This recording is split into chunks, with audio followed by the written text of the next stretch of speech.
my channel That Style Glow. So you must have read the title of the video. We are going to make the Dalgona coffee today.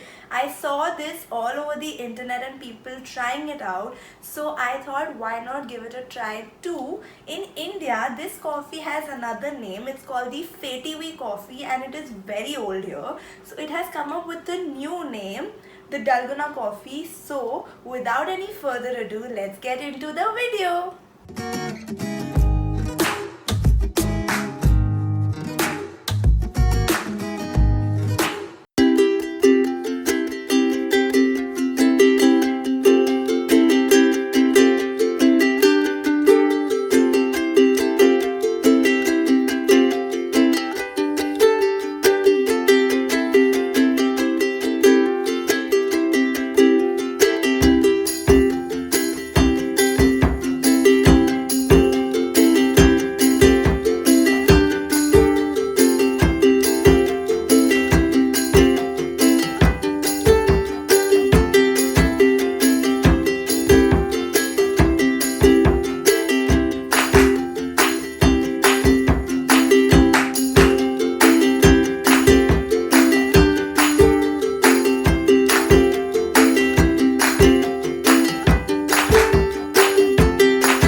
Dalgona coffee is ready. I have just mixed it a little before tasting, so now let's taste it.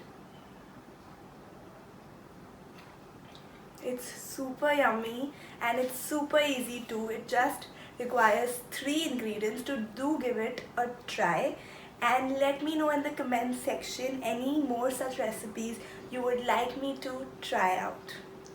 I hope you guys liked this video. If you did, don't forget to give it a like. Also subscribe to my channel, it's free, and turn on the bell notification so every time I put a new video you will be notified. I will see you guys in my next video. Until then, keep smiling, be happy and stay positive. Bye.